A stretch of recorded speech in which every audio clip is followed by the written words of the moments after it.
Hello' friends, বিকি farming knowledge চেনেলটোলৈ সকলোকে স্বাগতম জনাইছোঁ।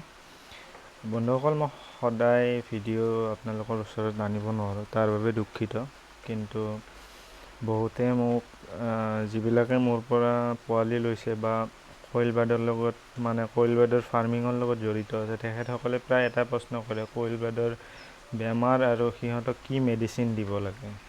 কিছুমানে হয়তো জানে, কিন্তু ড'জেছটো কেনেকৈ দিব লাগে সেইটো কথা জ্ঞাত নহয়। তো বহুতে ফোন কৰি সুধি আছে, তো সেই বুলি ভাবিলোঁ মই এটা ভিডিঅ'কে আপোনালোকক সকলোকে জনাই দিওঁ, যিসকলে নতুনকৈ কইল বাৰ্ডৰ ফাৰ্মিঙত আহিছে।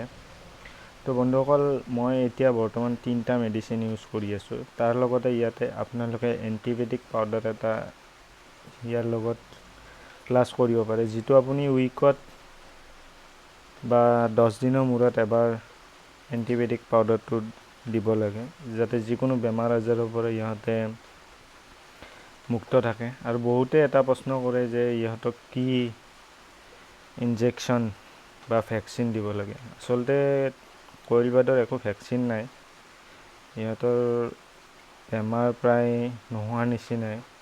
কিন্তু আপুনি এইখিনি মেডিচিন আপোনাৰ মাল্টিভিটামিন আৰু লিভাৰ প্লাছ আপোনাৰ কেলছিয়াম, এই 3টা ইউজ কৰি থাকিব লাগিব। নহ'লে সিহঁতে যিহেতু আপোনাৰ বছৰত কণী প্ৰচুৰ পৰিমাণে দিয়ে, তো সিহঁত বেমাৰীও হৈ যাব পাৰে যদি আপোনালোকে এইখিনি মেডিচিন সঠিকভাৱে ইউজ নকৰে। তো পোনপ্ৰথম অৱস্থাত আপোনালোকে যেতিয়া হেটছিঙৰ পৰা পোৱালি নমাব বা আপোনাৰ বৰ্ডাৰত আনি প্ৰথম দিনটোৰ দিনা আপুনি চেনি পানী বা গ্লুকন দি দিব পাৰে। তাৰপিছত আপুনি নেক্সট ডে আপোনাৰ যিটো এণ্টিবায়'টিক পাউডাৰ লৈছিল সেই পাউডাৰটো দিব। আপোনাৰ 3-4 লিটাৰ পানীত 1 চামুচ, সৰু চামুচেৰে 1 চামুচ দিব পাৰে। তো এইখিনি খুৱাব আৰু তাৰে নেক্সট 2 দিন গেপছ দিব, কাৰণ যিহেতু সিহঁতৰ হেটছিঙৰ সময়ত মেচিনৰ যিবিলাক বেক্টেৰিয়া বা সিহঁতৰ জন্ম হওঁতে যিবিলাক বেক্টেৰিয়া থাকে সেইবিলাক গুচি যায় এণ্টিবায়'টিকটো দিয়াৰ পিছত। আৰু এণ্টিবায়'টিক দিয়া আপোনালোকে ভিটামিন বা আপোনাৰ কেলছিয়াম একো দিব নোৱাৰে, উল্টা ৰিয়েকশ্যন হ'ব পাৰে। তো 2 দিন আপুনি গেপছ দিয়াৰ পিছত আপুনি ভিমাৰেল আৰু অষ্টভেড এই 2টা মিশ্ৰণ কৰি খুৱাব পাৰে। এতিয়া মিশ্ৰণটো কেনেকৈ কৰিব, আপোনাৰ 1 লিটাৰ পানীত ভিমাৰেল দিব 1 ml, অষ্টভেড দিব 2 ml। তো ভিমাৰেলটো 1 ml আৰু অষ্টভেড আপোনাৰ 2 ml 1 লিটাৰ পানীত। তো পানী আপোনাৰ যিমান হ'ব সিমানে mlটো বঢ়াই গৈ থাকিব।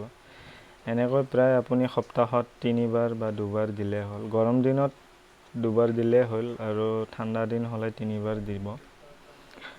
যিকোনো মেডিচিন ব্যৱহাৰ কৰাৰ আগত মেডিচিনৰ বনোৱা তাৰিখ, এক্সপায়াৰ হোৱা তাৰিখ এইবিলাক চাই ল'ব, কাৰণ এক্সপায়াৰ হোৱা ঔষধ বা যিকোনো মেডিচিন ইউজ কৰিলে পোৱালি মৃত্যুৰ মুখতো পৰিব পাৰে। তো এইটো কথা আপোনালোকে কেতিয়াও পাহৰি নাযাব যিকোনো মেডিচিন ইউজ কৰাৰ আগত। তো 10-15 দিন পিছৰ পৰা আপুনি লিভাৰটো দিব পাৰে, এইটো লিভাৰৰ কাৰণে হয় আৰু কেলছিয়াম আইৰণৰো কাম কৰে।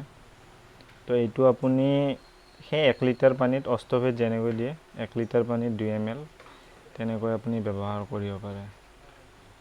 আৰু কণী পাৰি থকা অৱস্থাত খুবেই বতাচৰাৰ কেলছিয়াম কমি যায়, তো আপুনি অষ্টভেডৰ যিটো পৰিমাণ ডেইলি নোখুৱাব, কিন্তু আপুনি প্ৰায় এই মেডিচিনটো ব্যৱহাৰ কৰিবলৈ নাপাহৰিব, নহ'লে আপোনাৰ কণী প্ৰডাকশ্যনটো কমি যাব। তো এইখিনিয়ে বতাচৰাৰ মেডিচিন, বেলেগ একো ভেকচিন বা তেনেকুৱা হেৰি নাথাকে।